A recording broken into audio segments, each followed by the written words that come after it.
नमस्कार दोस्तों, स्वागत है हमारे यूट्यूब चैनल एग्जाम सिटी में। बात करेंगे 69,000 शिक्षक भर्ती के लेटेस्ट अपडेट को लेकर।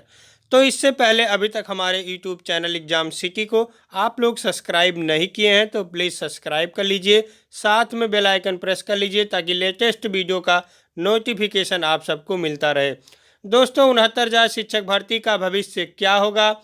फर्स्ट काउंसलिंग, सेकंड काउंसलिंग, कम गुणांक, एमआरसी, 68,500 बीटीसी, शिक्षा मित्र उत्तर कुंजी आरक्षण, 51,112 पद, 37,339 पद, 22,000 पद चयनित अचयनित फर्जीवाड़ा, पेपर लीक, पेपर रद्द, सीबीआई जांच, ओएमआर सीट और जिला आवंटन, सभी मुद्दों पर बात करेंगे, सबसे सटीक विश्लेषण देंगे।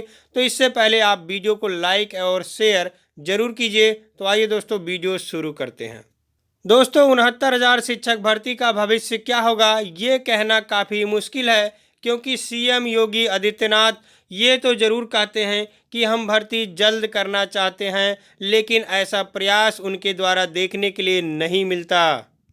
यदि उनके द्वारा प्रयास किया गया होता तो निश्चित रूप से एमआरसी मुद्दे पर सुनवाई हुआ होता और अच्छे वकील के द्वारा ये सुनवाई करा सकते थे वहाँ, लेकिन ऐसा उनके द्वारा देखने के लिए नहीं मिला। यदि मॉडिफिकेशन अपील पर सुनवाई अच्छे से हो जाती तो फर्स्ट काउंसलिंग निश्चित रूप से शुरू हो जाता, इसमें कोई दो राय नहीं है। लेकिन सीएम के द्वारा इस पर कोई एक्शन नहीं लिया गया, ना कोई अच्छे से वकील खड़ा किया गया कि केस को अच्छे से लड़ सके। कल 69,000 शिक्षक भर्ती के अभ्यर्थियों से सीएम की मीटिंग हुई, उसमें उन्होंने कहा स्पष्ट कि 69,000 शिक्षक भर्ती पर हम भर्ती करेंगे और जो 37,339 पद हैं उसको रिजर्व किया जाएगा, अर्थात उसको अलग से जोड़ दिया जाएगा। तो ये अच्छी बात है, ये किया जाए तो सीट है जुड़ सकता है और भर्ती प्रक्रिया शुरू भी हो सकती है। लेकिन अब देखना होगा 14 तारीख को क्या होता है। अब 14 तारीख के बाद ही फर्स्ट काउंसलिंग शुरू हो पाएगा, क्योंकि वही निर्णय होगा कि 37,039 सीटें रिजर्व होंगी या नहीं रिजर्व होंगी। कहीं ना कहीं सुप्रीम कोर्ट भी इस भर्ती को फंसा रहा है। एक बार वो आदेश देता है कि योग्य अध्यापक चाहिए, योग्य शिक्षक चाहिए, फिर वो 40-45 पर शिक्षा मित्रों को क्यों रिजर्व कर रहा है ये सीट। कहीं ना कहीं सुप्रीम कोर्ट भी इस भर्ती को फंसाने का काम कर रहा है। जब उनको योग्य शिक्षक चाहिए तो 40-45 पर शिक्षा मित्रों को रिजर्व क्यों किया जा रहा है। ऐसा भी हो सकता था कि जितने भी योग्य शिक्षक मिल रहे हैं 60-65 पे, उनको ही चयनित कर दिया जाए, उनको ही चयन कर दिया जाए 51,112 पद जोड़ करके, लेकिन ऐसा नहीं किया गया।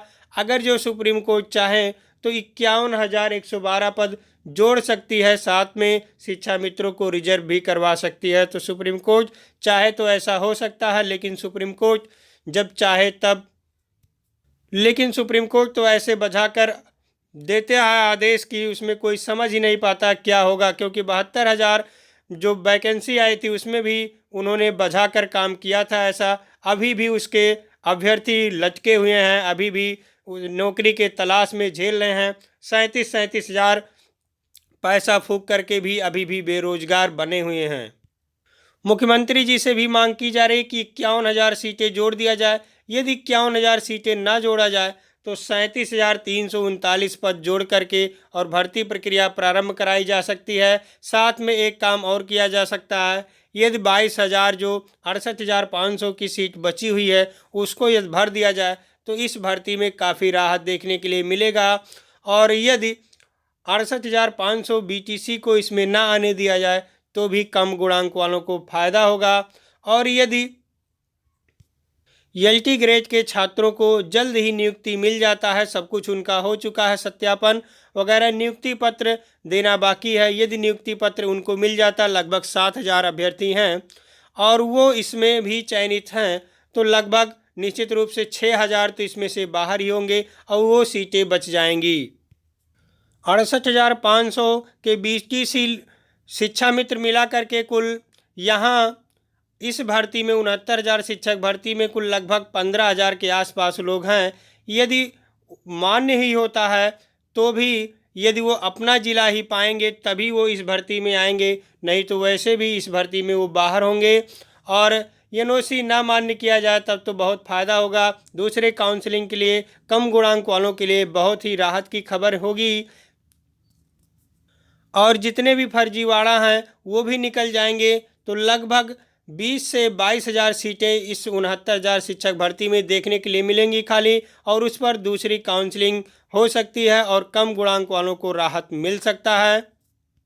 यदि एमआरसी मुद्दा सुलझ जाता है तो निश्चित रूप से जिला आवंटन में ओबीसी को कुछ फ़ायदा होगा और साथ में उत्तर कुंजी का मामला निपट जाता है। यदि एक भी नंबर नहीं बढ़ता है तो चयनितों के लिए और कम गुणांक वालों के लिए राहत बड़ी सांस होगी, लेकिन एक दो नंबर कहीं बढ़ जाता है तो जिला आवंटन की लिस्ट में उलटफेर देखने के लिए मिल सकता है, इसमें कोई दो राय नहीं है।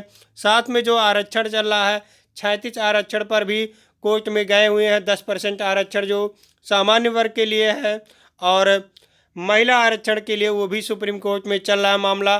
तो रोज एक एक नया मामला सामने आता रहता है, देखते हैं, सुनवाई होता रहता है, लेकिन निपटारा किसी भी केस का नहीं हो पा रहा है।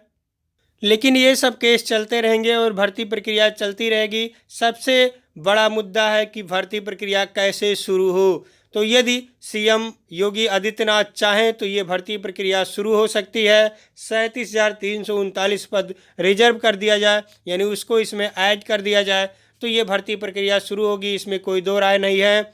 अभ्यर्थी मांग कर रहे हैं और सीएम से कल बैठक भी हुई है, वो भी कहते कुछ हैं करते कुछ हैं।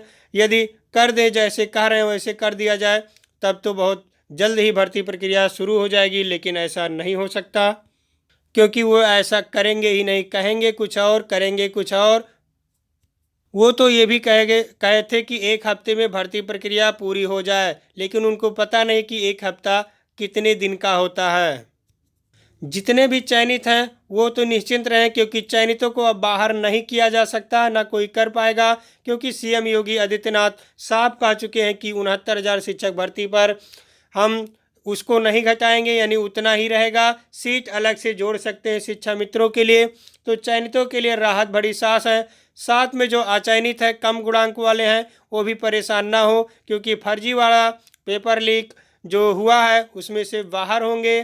पेपर लीक के मामले में जो पकड़े गए हैं फर्जीवाड़े के संबंध में, वो लोग बाहर होंगे और निश्चित रूप से कम गुणांक वालों को फ़ायदा होगा, क्योंकि बता चुके हैं आप सबको 20 से 22,000 या 25,000 भी हो सकता है सेकंड काउंसलिंग के लिए जगह बनेगी। देख लीजिएगा, कम गुणांक वालों को काफ़ी मौका मिल सकता है। फर्जीवाड़ा बाहर हो जाए, एनओसी ना दिया जाए और एलटी ग्रेड वालों को चयनित कर दिया जाए, साथ में टीजीटी को भी भर्ती कर दिया जाए तो 1,000 और भी कम हो सकता है, इसमें कोई दो राय नहीं है। अभ्यर्थी पेपर रद्द को लेकर भी, सीबीआई जांच को लेकर भी कोर्ट में केस लगा हुआ, इसका भी सुनवाई हो रहा है। लेकिन पेपर रद्द इस तरीके से नहीं होता है। जब किसी भर्ती में 10% भ्रष्टाचार होता है तब पेपर रद्द होता है, लेकिन 10% भ्रष्टाचार इतना आसान नहीं होना, 10% भ्रष्टाचार सिद्ध करना इतना आसान नहीं होता है। इसलिए पेपर रद्द की कोई गुंजाइश नहीं है, पेपर रद्द नहीं होगा। परेशान ना हो आप लोग, जितने भी चयनित हैं, पेपर रद्द नहीं होगा, आप लोग परेशान होने की ज़रूरत नहीं है। साथ में ओएमआर सीट पर थोड़ी सी दिक्कत हुई है, क्योंकि जो कंपनी कापी जांची है वो स्कैनिंग के मामले में कुछ गड़बड़ी हुआ है, वहाँ से भी मामला ये भी आया था। और जिला आवंटन में भी कुछ धांधलीबाजी देखने के लिए मिली है। अब आ सकता है फिर से जिला आवंटन की लिस्ट, और जितने भी फर्जीवाड़ा हैं सबको बाहर करके, जो भी इधर उधर के हैं सबको बाहर करके अच्छे से हो सकता है जिला आवंटन की लिस्ट फिर से जारी हो और जो भी गड़बड़ी हुई थी उसको दूर कर दिया जाए। तो भर्ती प्रक्रिया जल्द शुरू हो सकती है, लेकिन सीएम यदि चाहें तो। चयनित अभ्यर्थी लगातार प्रयास कर रहे हैं सभी माध्यमों से कि ये भर्ती प्रक्रिया जल्दी से शुरू हो सके। सभी अभ्यर्थी और भी प्रयास जारी रखें, आपके प्रयास से ही ये भर्ती संभव हो पाएगा। इस भर्ती में देर भी हो रहा है तो कहीं ना कहीं फर्जीवाड़ा बाहर भी हो रहे हैं, फर्जीवाड़े पकड़े भी जा रहे हैं। जितने भी फर्जीवाड़े हैं सब लोग पकड़े जा रहे हैं। यदि इस भर्ती का रिजल्ट थोड़ा और पहले आया होता तो फर्जीवाड़े थोड़ा ज़्यादा पकड़े जाते, क्योंकि समय ज़्यादा हो गया है तो उनको एसटीएफ को पकड़ने में थोड़ी दिक्कत हो रही है, क्योंकि समय ज़्यादा हो गया है।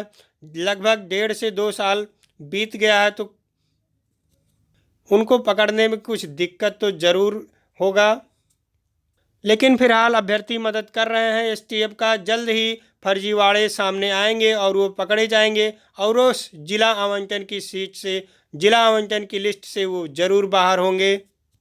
आशा करते हैं कि भर्ती जल्द पूरी हो और आप सब जल्द से ही अध्यापक बन जाएं। ज़्यादा जानकारी के लिए हमारे टेलीग्राम चैनल से जुड़ सकते हैं, लिंक वीडियो के डिस्क्रिप्शन बॉक्स में आपको मिल जाएगा। और इससे पहले अभी तक हमारे यूट्यूब चैनल एग्जाम सिटी को आप लोग सब्सक्राइब भी नहीं किए हैं तो प्लीज़ सब्सक्राइब कर लीजिए, साथ में बेल आइकन प्रेस कर लीजिए ताकि लेटेस्ट वीडियो का नोटिफिकेशन आप सबको मिलता रहे। बहुत बहुत धन्यवाद वीडियो देखने के लिए।